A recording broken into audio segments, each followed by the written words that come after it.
Non, d'abord, je voulais remercier MK2 de nous recevoir ici. C'est notre seconde maison, on va dire. Et remercier tous les partenaires qui nous ont occupés de ce film, à savoir CLAP, des Arocs, Beaux-Arts Magazine, Transfuge et France Culture. Comme je disais par ce film sort à partir de demain donc, sur les salles. Et donc, si vous aimez le film, n'hésitez pas à en parler. Et peut-être qu'on va peut-être appeler l'équipe. Alors, on va appeler, je pense, Antoine Barraud, qui est le réalisateur du film. Oui. Antoine, c'était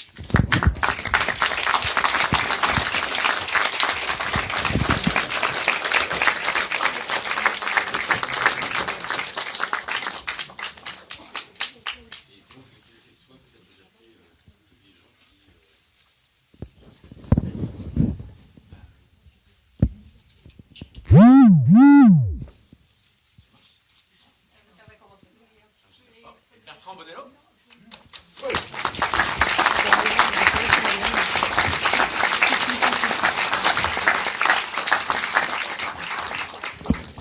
Et Martha Hoskins.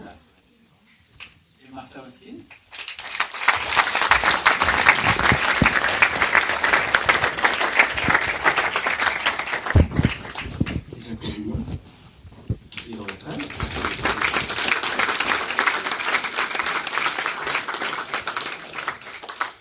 Et la merveilleuse Valérie Brély qui est quelque part dans la salle en toute discrétion.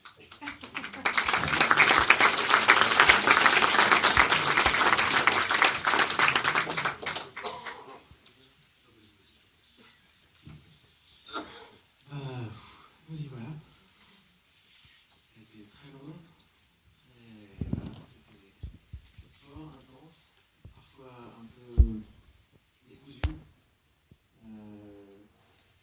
Voilà, on a eu du mal à faire le film, mais je crois qu'on s'est quand même bien amusé. Et voilà, ce que je dis en général avant la projection du film, c'est que voilà, encore récemment, là, en allant dans les musées, je vois beaucoup de gens autour de moi qui prennent leur appareil photo, qui font clac sur la toile, et qui poussent la photo de la prochaine toile, et personne n'a regardé les toiles pendant ce temps-là. Par contre, on a des belles photos qu'on ne regarde pas non plus, d'ailleurs, et ça, c'est vrai que c'est quelque chose qui me fait mal. Je supporte plus de voir ça. Je suis moi-même, malgré tout mon amour pour la peinture et pour les musées, je suis aussi devenu, malgré moi, quelqu'un d'impatient, quelqu'un qui, voilà, on a attendu une heure pour voir, on a attendu pour voir le tableau, etc. Et donc une des envies principales du film, c'était comme celle-là, c'était de retrouver ce temps, de regarder la peinture. Et c'est vrai, quand on regarde la peinture, c'est tout l'intérêt de ce temps, elle dit des choses, elle vous fait voyager, et le film est vraiment le résultat de ce voyage-là. Voilà. Et l'autre envie, c'était évidemment celle de travailler avec Bertrand. Et ça, c'était merveilleux. Voilà, je vais laisser un autre. Bonsoir. Oui, alors le film est l'aboutissement de plusieurs voyages, en fait. Parce que si je me remets 4 ans en arrière, c'est vrai que j'ai reçu une lettre d'Antoine extrêmement élogieuse, surtout sur un de mes films qui est De la guerre, et que je suis toujours assez sensible aux gens qui aiment ce film, tellement il a été peu vu et plutôt mal aimé à sa sortie. Et dans sa lettre, il m'a proposé de me filmer quelques jours, quelque chose qui serait plutôt de l'ordre d'un documentaire sur une série de documentaires qu'il allait commencer sur des cinéastes au travail. Et vous allez voir que le film que ce soir n'est pas du tout ça. Il s'est passé beaucoup de choses dans les 4 dernières années qui ont suivi. C'est-à-dire qu'en effet, il a pris une direction qui est celle de son cerveau, on va dire, et que j'ai suivi. Donc, à vous de voir ce qui est vrai, ce qui est faux, mais il y a quand même beaucoup de faux. Et qu'on est parti dans ce film sans vraiment savoir ce qu'il allait devenir, même si il allait se finir. J'étais persuadé que ce serait quand même plutôt un court-métrage. Le film fait 2h07. Voilà, ça fait partie des trajets et des méandres, et qui ont rendu aussi toute cette fabrication extrêmement vivante et aussi joyeuse. On a eu dans notre pauvreté de tournage, quelque part, peut-être le plus grand luxe, c'est celui du temps, et d'avoir tourné sur 3 années, quelques jours par-ci, une semaine par-là, etc., nous a sujet de la logique très, très installée de comment on fait un film avec quelques dates comme ça de tournage très établies, très bloquées, très verrouillées. On l'a fait, enfin il l'a fait et nous on l'a suivi d'une autre manière et je crois que l'une des richesses de ce film c'est aussi cette manière. J'espère que ce serait sensible.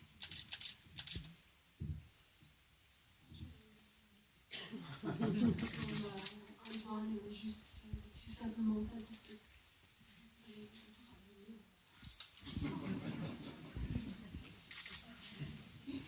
merci. Martin est extraordinaire, monsieur le merci beaucoup, on se retrouve après, je crois. Donc, bonne connexion.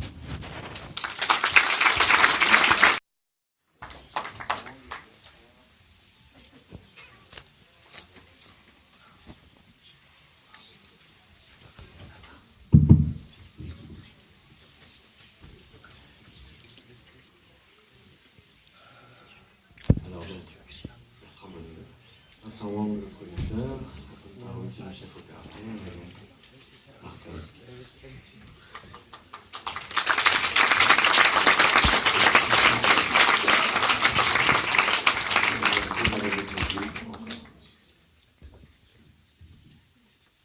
Je sais pas, moi. Des questions? Il faut que tu viennes avec nous aussi. Daniel Chabat. Le distributeur YouTube.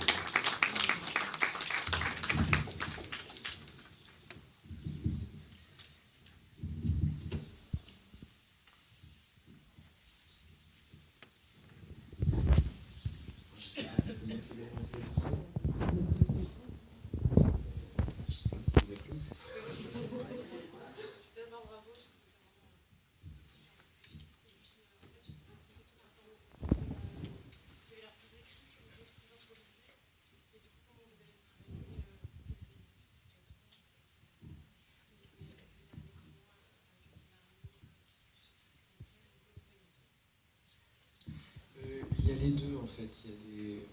Effectivement, au début du tournage, on a travaillé pas mal en improvisation avec Bertrand et Jeanne surtout.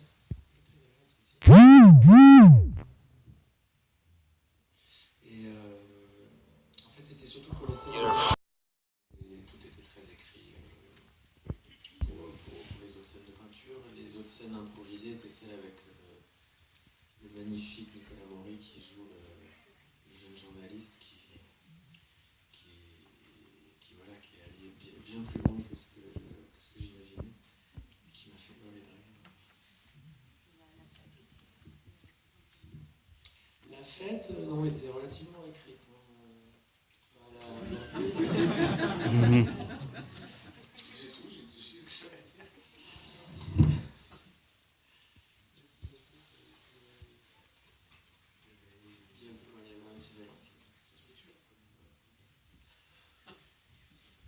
La fête était assez marrant à trouver parce qu'il était 8h du matin sans un bruit avec Pascal Grégory dans la baignoire. C'était amusant. Je sais pas qui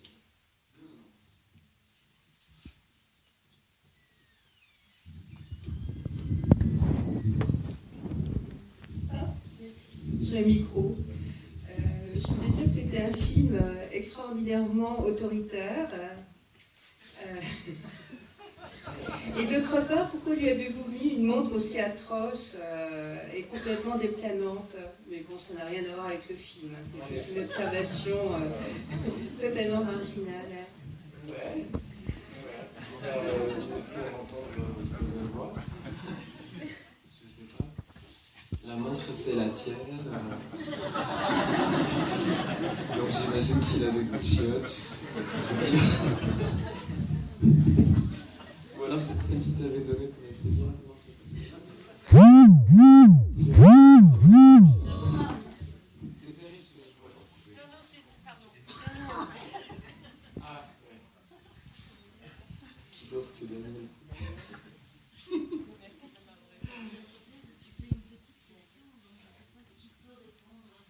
merci.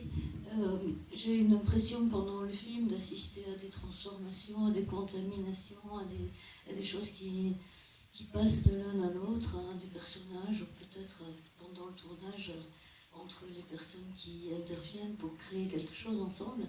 Voilà, j'avais envie d'en savoir un petit peu plus, peut-être je m'adresse au moins à tous les deux qui êtes là. Comment, par exemple, on intègre un petit peu de vos envies de film dans le vôtre, ou, enfin voilà, comment ça s'est passé, cette imprégnation de l'un par l'autre, et à quel moment ça déclenche quelque chose. Voilà, c'est tout, c'est très, très vaste. C'était très le tournage. Je rigole. Non, évidemment tout s'est fait sur longtemps, donc c'est pas. Globalement, il y a quand même une forme de ping-pong qui s'est fait, même si Antoine est vraiment l'auteur et le réalisateur, il y a un ping-pong qui s'est fait sur pas forcément, enfin en fait à plein d'endroits différents, et ça fabrique une sorte de circulation dont moi je me suis réellement aperçu assez tard en fait, mais entre mes films et le sien, et je crois que c'était un peu le désir d'Antoine, c'est qu'ils ressurgissent à l'endroit qui est le sien en tout cas. Mais ça s'est fait avec plein de détails, c'est pas une grande ligne qui a été directrice en fait. Ce qui était très précieux, c'est aussi que Bertrand, comme vous l'expliquez tout à l'heure, il a dit oui à un projet qui n'avait rien à voir au départ, et qu'il a eu la générosité, le professionnalisme et la curiosité de le faire jusqu'au bout, parce que je lui ai quand même fait faire plein de choses pas du tout prévues. Et du coup, ça a donné lieu à la fin du tournage, en me disant que quand même il avait été incroyable et qu'il m'avait suivi vraiment partout. Du coup, je lui ai dit, allez, on fait une dernière scène totalement carte blanche. Et j'ai dit, qu'est-ce que tu as envie de faire? Et il m'a dit, j'ai envie de jouer de l'omnicorde. Alors, j'ai dit, qu'est-ce que c'est que ça? Et c'est donc la fameuse, c'est cet instrument incroyable voilà, que du coup on a tourné cette scène un peu à la volée avec Johanna Price qui a décidé de chanter, et puis je crois que c'est la première prise qui est montée, ou peut-être la deuxième, je ne sais plus, mais c'était un moment très, très gracieux donc c'est vrai que c'était sa disponibilité, tout ça c'était assez merveilleux quoi. On savait qu'on voulait faire que des choses fausses, c'est-à-dire que effectivement, quand on connaît Bertrand et quand on connaît son cinéma, beaucoup de choses du film sont en résonance, sont en écho. Et en même temps, on avait envie que rien ne soit ni vrai, ni factuel, ni biographique, etc. On s'est très vite donné la règle du faux, du fabriqué, et puis de s'amuser aussi. C'est un film qu'on a fait en s'amusant beaucoup. Donc, et voilà, quand on s'est dit qu'il s'appelait Bertrand, qu'il était cinéaste, mais qu'en même temps tout était faux, on s'est dit aussi que sa filmographie devait être fausse. Donc c'était aussi très drôle de tourner cette scène d'un film qui n'existe pas. Et là aussi, c'était assez surréaliste d'être sur le plateau de mon film et que Bertrand dirige ce jour-là. C'était quelque chose de très marrant à vivre. Et en plus, il en a fait quelque chose de très beau après, parce que lors de l'exposition au Centre Pompidou qui était consacrée à l'automne dernier, il avait fait cette très belle installation avec les rushs du film.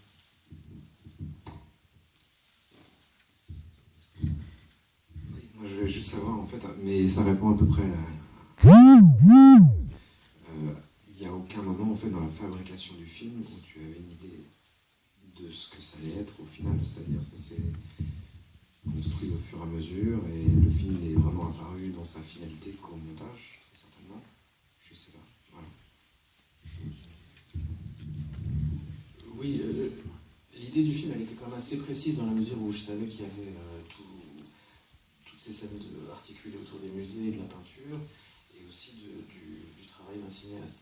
Après, l'économie, voire la non-économie totale du film, a fait qu'on s'est beaucoup arrêté, c'était beaucoup d'interruptions. Les interruptions, c'est assez dur à vivre, on ne sait pas quand on va reprendre, si on va reprendre. des conditions d'un refrain, les acteurs partaient faire d'autres choses. Bertrand a quand même réalisé la Polonide et le Saint-Laurent pendant le tournage. Moi, j'ai réalisé les Gouffres pendant le tournage, donc c'est pour vous dire que c'était... Le tableau à la fin, il nous fait frissonner, quoi. C'est vraiment physique, c'est vraiment organique. La manière dont on le reçoit comme ça à la fin, et après, quand on voit Bertrand presque se recroqueviller vers la mort, voilà, c'est très très fort. Mais c'est pas la question. La question, c'est quand vous changez de personnage, vous passez de Jeanne Balibar à Géraldine Pélas, est-ce que c'est par rapport au tableau du double qu'on voit au début, où ça n'a rien à voir, ou est-ce que c'est dans la tête du personnage de Bertrand? Ça se situe où, ce changement de personnage? Ah, moi, j'ai rien compris, donc je laisserai.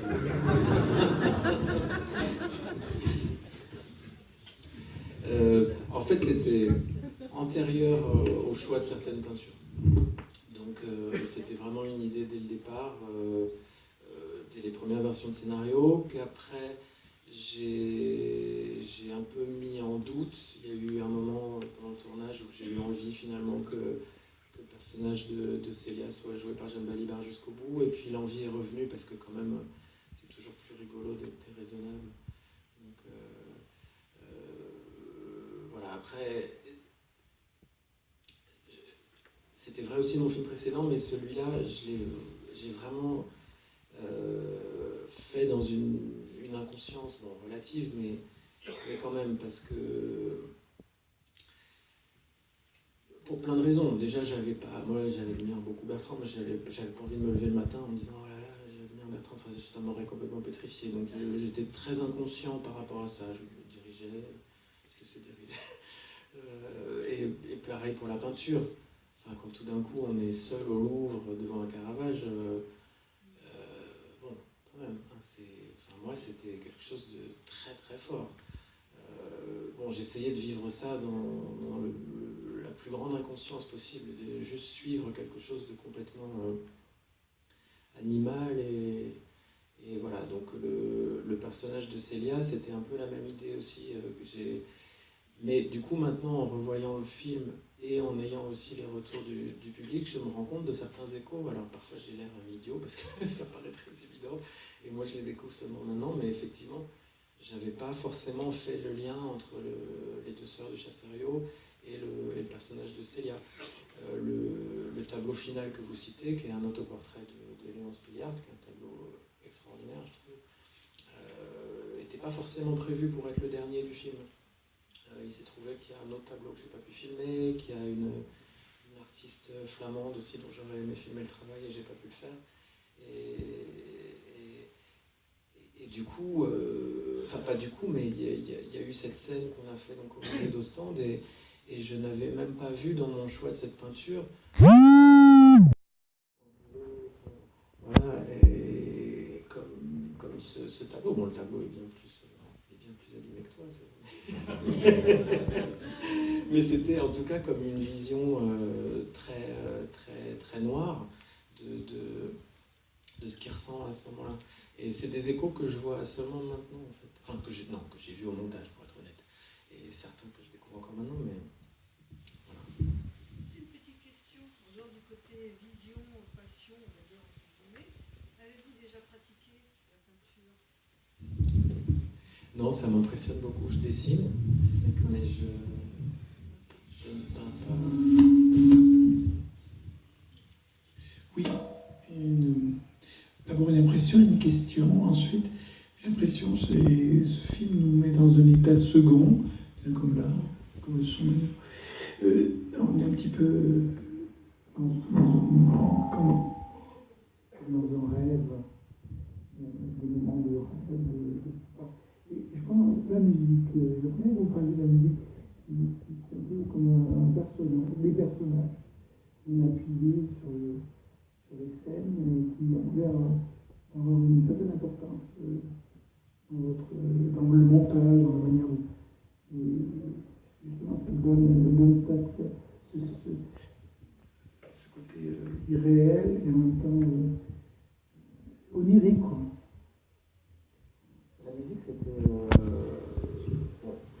Bertrand, il est musicien avant d'être cinéaste, il continue à être musicien maintenant. Et donc c'était très important pour moi aussi d'utiliser sa musique. Aussi justement sur la scène cet extrait de l'entraînement avec les Lescaut, Bertrand a tourné la scène, monté la scène et utilisé le Requiem de Corée. Moi, je pense quelque chose que je ne me serais pas autorisé. Enfin, je pense que j'étais très impressionné par cette musique et qu'il l'ait utilisée. Je pense. J'ai eu envie de continuer. Je me suis dit, voilà, cette musique est dans le film. Alors, ça a fait un écho et on a parlé du fait de reprendre cette musique pour le Spéliart à la fin. Et je sais pas, ça a débloqué quelque chose chez moi de m'autoriser à utiliser une musique si ample, si forte, si mythique. Voilà. À côté de ça, je sais pas pourquoi je me sentais pas forcément prêt à utiliser ce genre de musique. Moi, le début de Tirésia, par exemple, cette musique incroyable sur la lave, c'est quelque chose qui m'impressionne énormément. Et je sais pas pourquoi, moi j'étais pas tout à fait prêt à ça. Après, utiliser sa propre musique, bon ça Non, mais très vite, tu m'as demandé si je pouvais faire de la musique, alors j'avais pas beaucoup de temps, etc. Donc du coup, tu as un peu pioché dans des choses, mais ça participe un peu à ce que on disait sur une forme de ping-pong qui a été constant et jamais pointé en fait. Et la musique fait partie de ce ping-pong non pointé, mais qui a traversé aussi les films. Je faisais une musique pour le court-métrage, je la récupère pour la fin. J'ai fait des musiques auparavant, je les mets sur d'autres trucs. Enfin, c'est une forme de circulation, en fait, je pense. Et le film a beaucoup été travaillé par cette circulation sans jamais la chercher nommément. Il y avait aussi pour moi une autre musique que j'aime, qui est très importante pour moi dans le film, c'est la musique des acteurs. J'ai choisi des acteurs dont le jeu, dont la voix, dont les intonations sont très musicales. Et c'est quelque chose qui me touche beaucoup. Je trouve qu'il y a en France un vivier d'acteurs,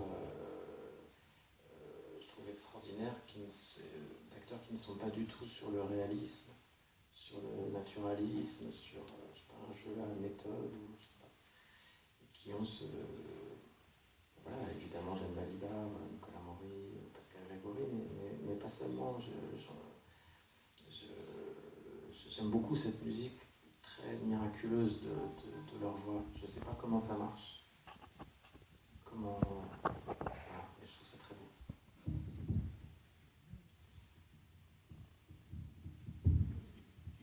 Bonsoir. Vous parlez beaucoup de peinture, mais est-ce que vous avez un cinéaste qui vous a fasciné? J'ai beaucoup pensé à Hitchcock. Alors, est-ce que vous les avez vus? Il y a Le Double, le coup de Géraldine et de Jeanne qui se ressemblent quand même beaucoup. Ça se passe dans un musée. On voit beaucoup l'escalier qui tourne. Est-ce que c'est fait exprès? C'est complètement inconscient? L'inconscience est assez limite quand même. Non, évidemment, on parlait de Vertigo. C'est un film qui est très très important pour Bertrand.